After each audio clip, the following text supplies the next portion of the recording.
Hello बच्चों, Devvrat sir math channel पर आपका स्वागत है। बच्चों, आज हम क्लास 9th मैथ में जो पहला लेसन है, पहला अध्याय है संख्या पद्धति, इसमें हम प्रश्नावली 1.3 के क्वेश्चंस को सीख रहे थे। तो प्रश्नावली 1.3 में आज हम क्वेश्चन नंबर 3 को सीखेंगे। तो क्वेश्चन नंबर 3 देखते हैं क्या है इसमें। करण निम्नलिखित को P बटे Q के रूप में व्यक्त कीजिए जहां P और Q पूर्णांक है और Q is not equal to 0। तो ये जो क्वेश्चन है बच्चों, 9th के एग्जाम में ये क्वेश्चन जरूर आता है। एक क्वेश्चन तो इसका जरूर आता है कि दशमलव में लिखा होता है उसको P बटे Q के रूप में, यानी बार लिखा रहेगा। सब में देखो बार है इसमें, तो बार वाले क्वेश्चनों को P बटे Q के रूप में कैसे बदलते हैं। इससे पहले क्वेश्चन में हमने भाग करके भिन्न वाली संख्या को हमने बार में बदला, अब बार वाले को भिन्न में बदलना है, उल्टा है उसका। तो सबसे पहला क्वेश्चन हमारा है 0.6 का 6 के ऊपर बार। तो बच्चों, जिस संख्या पर बार दिया रहेगा उसको मैं बार बार लिखना है, अर्थात रिपीट करना है। तो इसको मैं क्या लिख सकता हूं, 0.66666, जितनी बार आप लिखना चाहो लिख सकते हो। 2 बार लिखना, 3 बार लिखना, 5 बार लिखना है, फिर बाद में डॉट डॉट लगा देंगे हम। तो ये जो संख्या है ये वास्तव में ऐसा था, फिर उसको उन्होंने ऐसे लिख दिया 0.6 का बार। अब इसको मान लेंगे कि ये माना जो है ये x के बराबर है, माना x बराबर 0.66666, जितने बार लिख दो डॉट डॉट डॉट। इसको हम समीकरण नंबर 1 मान लेंगे। अब यहां पर आपको एक चीज ध्यान देना है कि जब ऐसे एक एक संख्या रिपीट होगा, कि जैसे 6 एक ही संख्या बार बार रिपीट हो रहा है, तो ऐसे कंडीशन में हम 10 से गुणा करेंगे। जितना संख्या रिपीट होता है उतने से गुणा करना है आपको। अगर दो दो संख्या बार बार रिपीट हो रहा है तो 100 से गुणा करेंगे। जितने संख्या बार बार रिपीट होगा उतने 0 से आपको गुणा करना है। तो यहां पर एक एक संख्या रिपीट हो रहा है तो 10 से गुणा करेंगे। यदि दो दो संख्या रिपीट होता है तो 100 से गुणा करेंगे, और यदि तीन तीन संख्या रिपीट होता है तो 1000 से गुणा करेंगे। ऐसे करके 0 आपका जो है बढ़ता चला जाएगा। तो इसमें हम क्या करेंगे, समीकरण 1 को 10 से गुणा करेंगे। समीकरण 1 को 10 से गुणा करने पर, तो जब 10 से गुणा करेंगे हम, क्या आ जाएगा इसमें, इधर तो आ जाएगा 10x। जब भी आप किसी समीकरण को गुणा करेंगे तो बाएं तरफ का अलग गुणा करना है, दाएं तरफ का अलग गुणा करना है। यानी बाएं तरफ भी 10 से गुणा करेंगे आप और दाएं तरफ भी 10 से गुणा करेंगे आप। तो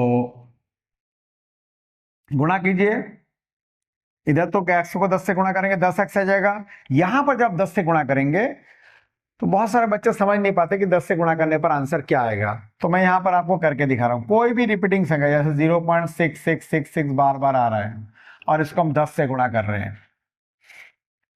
दशमलव वाले संख्या को जितने जीरो से आप गुणा करते हैं, दशमलव एक अंक, अगर 1 0 से गुणा कर रहे हैं दशमलव 1 अंक आगे चला जाएगा। अगर 2 0 से गुणा कर रहे हैं दशमलव 2 अंक आगे चला जाएगा। अर्थात आपको दशमलव को 1 अंक आगे दाएं तरफ खिसका देना है। यानी इसमें आपको गुणा करने की आवश्यकता नहीं है, यह दशमलव आपका यहां चला जाएगा। यानी 6.66666 dot dot dot dot dot ये आ चुका है। अब इसका समीकरण नंबर 2 मान लेंगे। अब समीकरण 2 में से आपको एक को घटाना है। समीकरण 2 में से समीकरण 1 को घटाने पर, तो घटा दीजिए। समीकरण 2 को ऊपर लिखेंगे आप 10x बराबर 6.666 डॉट डॉट डॉट डॉट, और x बराबर समीकरण 1 इसके नीचे लिखेंगे 0.666 डॉट डॉट डॉट डॉट। अब इसको घटाना है, घटाना है तो नीचे माइनस माइनस, घटाने पर चिन्ह बदलता है। यहां पर तो 10x में से 1x घटेगा तो कितना आएगा आपका, 9x आएगा। 10x में से 1x घटेगा तो 9x। बाएं तरफ तो आपका 9x आ चुका है। दाएं तरफ क्या आएगा, अब देखिए दशमलव के बाद 6 लगातार आ रहा है। तो जब दशमलव के बाद 6 आ रहा है, नीचे वाले में दशमलव के बाद 6 आ रहा है लगातार। कितनी बार आ रहा है कोई पता नहीं है। तो ये दोनों बराबर है, दशमलव के बाद इसमें भी और इसमें बराबर है, तो ये तो खत्म हो जाएंगे, घट जाएंगे सारे के सारे। यहां पर केवल 6 में से आपको 0 घटाना है। तो 6 में से अगर मैं 0 घटाता हूं तो कितना बचेगा? 6 ही बचेगा। अब 9 को बटे में भेज दिया हमने, तो x बराबर 6/9। अब इसको काट दीजिए, 3 से कट जाएगा, 3 दूनी 6, 3 तिया 9, तो x बराबर 2/3। ये इसका आंसर है। इस तरीके से फर्स्ट पार्ट को आपने सीख लिया है। अब आज प्रैक्टिस के लिए मैं आपको एक क्वेश्चन देता हूं। इस क्वेश्चन को सीखने के बाद अच्छी तरह इसको एक बार रिपीट करके देख लीजिएगा। सीखने के बाद एक क्वेश्चन आपने करना है। अब इसके सेकंड और थर्ड पार्ट को हम नेक्स्ट क्लास में सीखेंगे। तो एक एग्जाम्पल के लिए मैं क्वेश्चन देता हूं, या होमवर्क आप समझ सकते हैं। 2 क्वेश्चन दे देता हूं मैं। तो एक है 0.3 इस पर बार, और दूसरा वाला है 0.7 इस पर बार।